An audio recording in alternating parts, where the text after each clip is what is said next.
And we're very delighted to have with us in the studio tonight Dr. Scott Woodard, who is the conductor tonight of the Butler Philharmonic Orchestra. Dr. Woodard, very welcome. It's good to see you.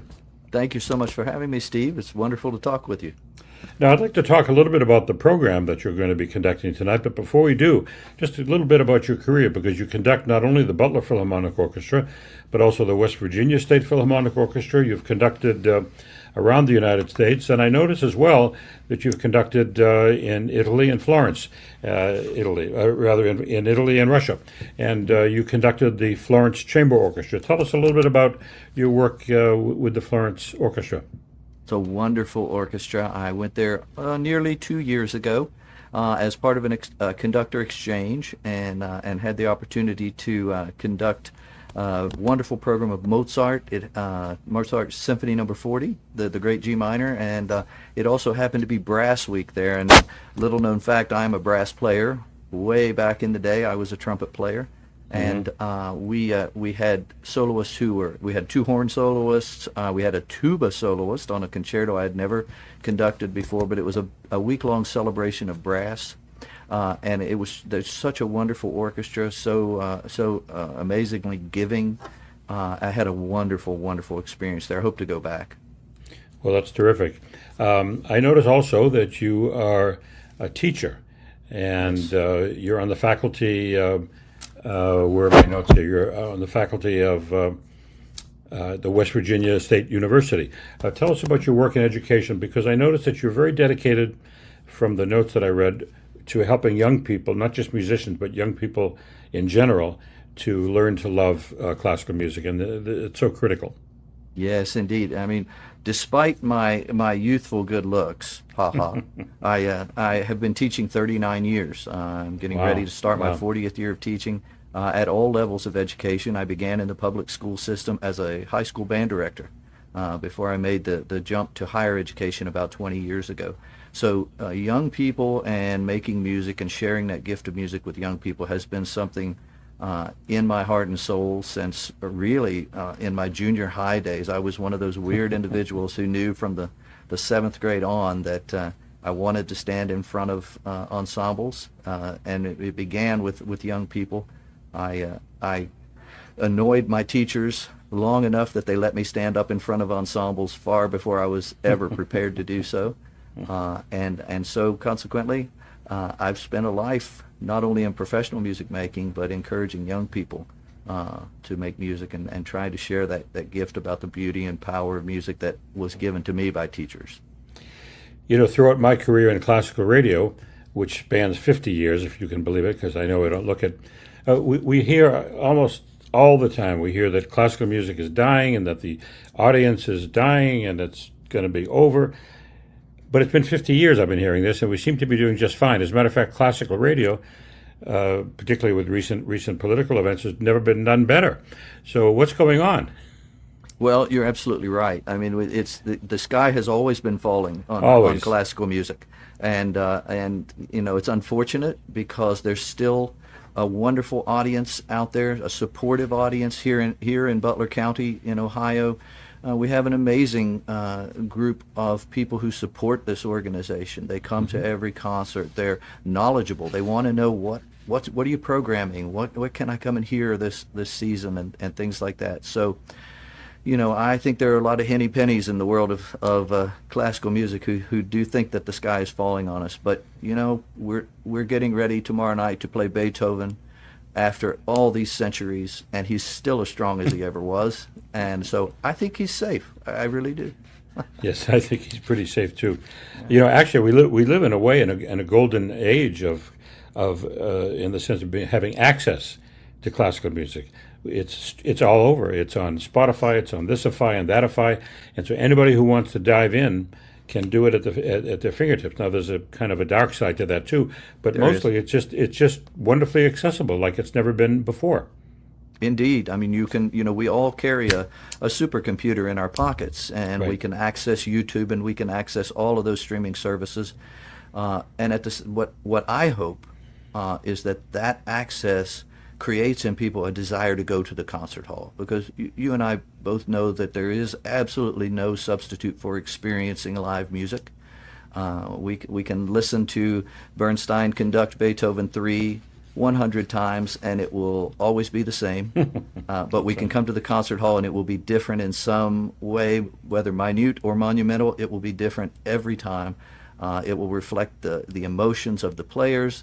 It will reflect the emotions of the listener, what you bring to that concert hall experience. So I encourage all your listeners to use those streaming services and develop that love, but come on to the concert hall. Come on to That's right. It's a different experience. Now, speaking of concerts, so you've put together a very interesting one tonight. So tell us in general, what do you try to do when you put a concert together? Because you have four pieces. They're each a little bit different from each other. The first half has music of Prokofiev, a well-known classical symphony, a beautiful piano concerto by Schumann, and the Zigeunerweisen by Sarasate. How did you put those three pieces together? You know, most of the time, I like, in terms of programming, to find a way to make an arch that is overarching for not only a program itself, but for the season as well. And I like very much to have the soloists in place first, and then build a program that complements those soloists. This time we programmed in reverse. We programmed the rest in reverse, and my goal was really to show the width and breadth of the classic era of music. Now, I know what you're thinking. Prokofiev's 20th century composer, but if you look at this classical symphony that Prokofiev wrote, his desire was to create. He wanted to do two things. He wanted to create a symphony without the use of the piano, which is quite amazing to me, to be able to compose without the use of a piano. But when you look at the other symphonic work, you know that Beethoven composed without a significant amount of hearing as well. That inner hearing that caused them to be able to do what they did. But also at the same time, I wanted to show Prokofiev wanted to create a piece of music that had the spirit of Haydn, as though Haydn had lived into the current era. Very and interesting. He said, yeah, if Prokofiev had lived into the current era, he would, or I'm sorry, if Haydn had lived into the current era, he would have still sounded like Haydn, but he would have learned something along the way too. Right. So we would have heard a Haydn with a 20th century twist, and that's exactly what Prokofiev is. So. The Schumann is a beautiful, I'm not sure it's classical or romantic, doesn't really matter, a concerto. And the piece by Sarasate, the soloist is who for that? Sarasate is being played on this concert by a young lady named Calliope Smith. Calliope Smith. A wonderful violinist. It's such a flavorful piece, and we rehearsed together for the first time last night. And she played those first three notes, and as the conductor, you're always a little apprehensive going in to that first rehearsal, and I heard those first three notes, and in my mind I said, this is going to be beautiful. Wonderful. And then after intermission, as you say, it's the Eroica Symphony by Beethoven. Yes. He made a big splash with that. I don't think the musical world was as challenged, shall we say, until The Rite of Spring, about 100 years later. So it was a very epic moment in musical history. Indeed, it was. I agree. So as you're backstage, let's pretend, and you're about to come on stage for the Prokofiev, what's running through the conductor's mind just before you're told to go out and start conducting? Thousands of things. I would love to be able to say to you that the only thing in my mind is that Mannheim skyrocket that Prokofiev opens the symphony with. Right. But that's running around in my mind, but also in my mind is silly things like Are the Lights Down? Has the concertmaster tuned the orchestra? All of those silly little things that I know that our staff takes care of in a beautiful manner every time. But that the teacher in me, that kind of quasi-parent who wants to shepherd everything to perfection, that takes over backstage as well. So I'm thinking about 1,000, perhaps 1,000,000 things all at once, and but all of that really with the soundtrack of Prokofiev in my head. Well, Dr. Woodard, thanks for your time. I know it's going to be a wonderful concert. Go out there on that podium and really rock the house. Thank you so much. It's been delightful talking with you. Thank you.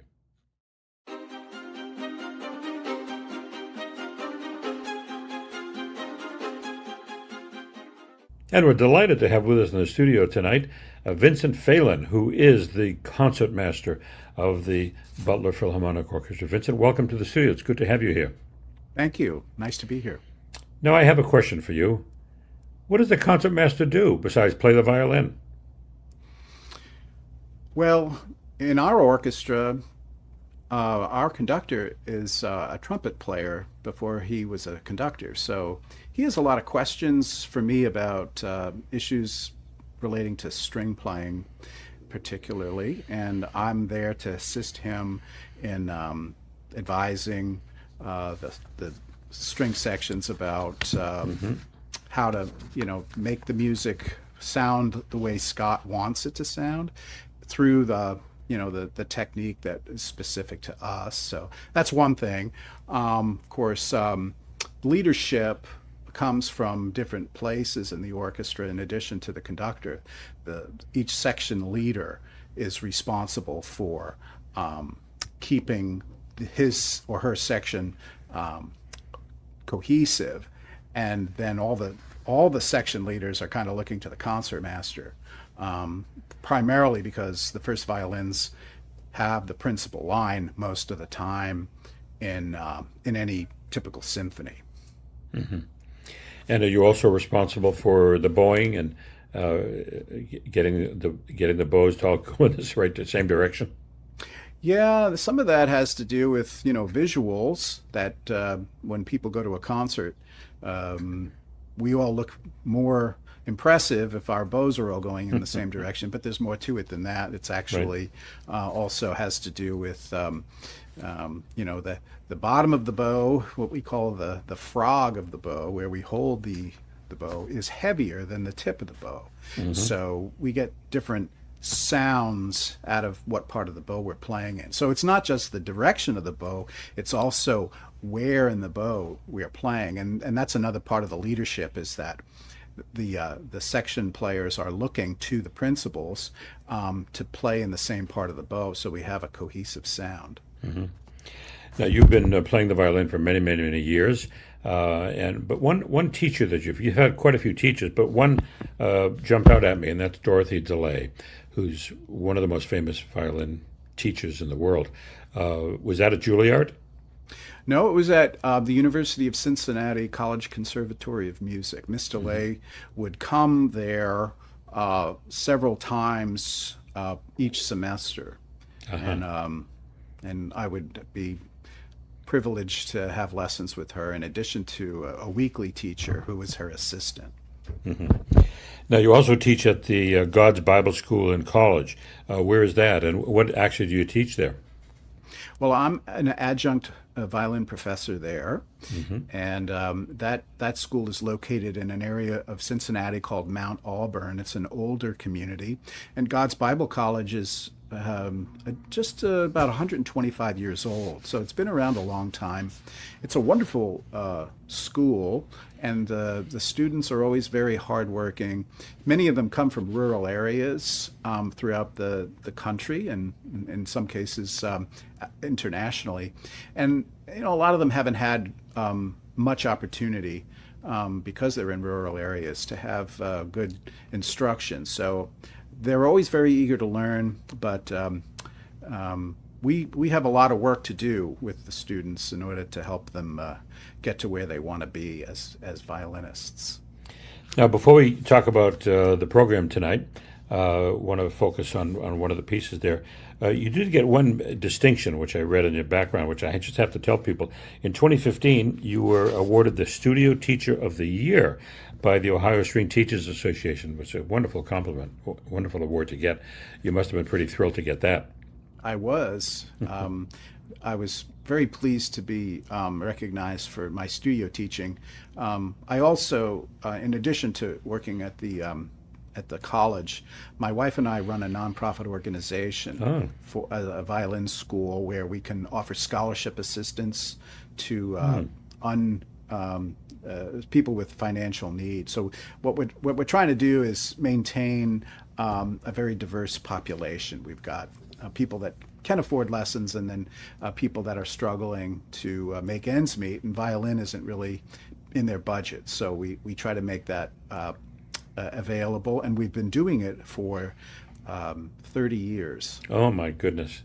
Well, that's wonderful. You're doing wonderful work there. And last, let's focus just a minute on the program. We have a wonderful program, including after intermission, we're going to hear one of the greatest pieces ever written, and it created quite a stir in its day, the Eroica Symphony. Tell us about what should a listener be focusing on when this piece starts. Well, it's a very dramatic piece, and actually Beethoven first dedicated it to Napoleon. Right. But after Napoleon declared himself emperor, Beethoven was quite upset about that because I think that Beethoven had personal humility, and he was disappointed in the people whom he admired that did not show humility. So he just titled it Eroica, or heroic, and so I think in his 9 symphonies, this one stands out. First of all, it's an early symphony. It's the third one, still in the classical, maybe one foot in the romantic, but definitely a classical period of his life. And so I think a listener would enjoy, first of all, there's amazing melodies in it. There's a lot of drama in it. And just the sheer length and breadth of the symphony is an experience for people. It takes an audience member on a journey, and it's really really an unforgettable experience to hear the Eroica Symphony. Well, we're looking forward to your performance of it tonight, and it's a thrilling piece. There's other pieces on the program, of course, but that's the one that kind of stands out, and we're all looking forward to the whole program, but maybe that one in particular. Well, Vincent Phelan, thank you very much for your time. I appreciate having you on the show. Thank you. And we're very delighted to have with us Missy Beers, who is the general manager of the Butler Philharmonic Orchestra. Missy, it's delighted to see you. Thanks, Steve, for having me. I really appreciate it. Missy, how long have you been in the job? I've been in the job for a little over 4 years at this point, and just so honored to be a part of the organization. Uh-huh. And tell us, Missy, you're more than just, it's more than just the Butler Symphony. It's also other ensemble. Tell us what the whole organization looks like. Absolutely. So we have a professional orchestra. We also have a chorus of about 50 to 70 members. We also have a youth orchestra that's about 60 members at this point. Wow. And we have a guild of wonderful little ladies that kind of help do fundraisers for us. And then that money then in turn goes to scholarship money for the youth orchestra. That's a heavy assignment. And how many concerts does the orchestra give a year? They give between 8 and 10. Half are free. Really? And Really? half are ticketed, yes. Uh-huh. And the budget, I don't know if you want to reveal what the budget is, but it's very small, and I'm just floored that you were able to give, I thought you were going to say you give 3 concerts, but no, you give 8 concerts. Yeah. You have a youth orchestra and a conductor to go with it, I'm sure, and Yes. and a chorus. Yeah. It's extraordinary to me that you're able to do so much with such little funding. Yeah, I mean, we make it work. We have a finance committee that really works hard and diligently with us to make sure that, we meet ends meet and everybody gets paid and we have a great time. And Missy, what's your challenge? What would you say your biggest challenge is outside of fundraising when it comes to getting people to come? And more specifically, how do you get young people to love classical music? That's a great question. We do offer free tickets. I actually sent a text message out today to the youth orchestra. So anybody who's from our youth orchestra, we just say, come, it's free. Local high schools, I sent a text to some of the band directors and orchestra directors locally. And I again said, hey, any of your students who show up tonight, if they show us their student ID badge and, vouch that they're in the orchestra or band, we let them in for free. And what do you suppose the biggest obstacle is? I think about this a lot. For getting someone, actually of any age, who listens just to anything but classical. They Right. might like Taylor Swift, or they might like this or that. What's the biggest obstacle, or the biggest challenge, not obstacle, the biggest challenge to opening someone's ears to the music that you and I love? You are correct. I think it's just getting them in the door. I think it's just getting that one moment. And if they can come to a free concert and they're there, and if they bring a friend, then you're, having more people come and they're together as a friendship, and it becomes just a moment that they can bond over, being there together. But I agree with you, it is difficult, and it is, we also do some random acts of music around town, and with that we allow like a string quartet to go to local places, and they will play music like Lady Gaga, they will play music like the Beatles, right. And then all of a sudden you're starting to hook them in, and then and then you say, hey, our next concert's coming up, why don't you come to that too? That's wonderful, and there's nothing more thrilling for me than to see somebody listening to a piece of classical music for the first time and having their eyes and ears open and really launching a love for it. It can happen. I don't think it's anything that can be taught. I think a person is exposed to it, and either it goes or it doesn't. You can explain it, and this is sonata allegro form, and this is this, and this is that. Yeah. But it's really how it strikes you. I concur. Yeah. Yeah, yeah. So what are the big challenges for the orchestra coming up? What do you see for the next seasons? For this next season, we're really excited because it is our 75th anniversary. We're working with local grant organizations that it's also their 75th. Oh. We've actually applied to do our first Disney film, and so I'm waiting to hear back from that. If that comes to fruition, that'll be fantastic. With that concert, they're also talking about doing fireworks on the barge and just all kinds of like fun stuff we've not gotten to do yet. And I know Dr. Woodard and I have dreamed of it. We talk about like, if we could do whatever we want, what would it be? And so some of these things are what we've dreamt of for, 4 years at this point, and hopefully it comes to fruition for us. Are you planning a big gala for the 75th? We are a big gala for the 75th, hoping we do silent auctions at that. It's catered. People get to come. We also have, musicians come, youth orchestra musicians come and just play for those patrons that we're so thankful to have. Yeah, when is that? The next gala coming up is for April 19th, this next month. And that's the 75th anniversary gala. That is. Well, that's wonderful. Congratulations on that. Thank you. To be 75 years in a small community. What is the population of the area that you serve, would you say? That's a good question. Well, so we actually serve all of Butler County. We're housed in Hamilton, Ohio, but we travel throughout, which is Westchester, Ross, Fairfield, Middletown. It could be up to, I would say, 100,000 people, maybe more. Uh-huh. Yeah. Well, Missy, I'm looking forward to the concert tonight. It's an exciting concert. I spoke to the conductor earlier about it. It's really a wonderful program. Yeah. And there are two very wonderful soloists who are quite young. They are. They are, right. Honestly, they are incredible. I heard them for the first time last night, and I just kind of sat back and I started going, are you kidding me? And they are 13 and 14. That's right. So exciting. Well, Missy Beers, it's been wonderful talking with you. I wish you the best of luck with the gala. I hope you raise $1 million. And I'll look forward to this concert tonight. Thank you so much for coming by. Thank you, Steve. Take care.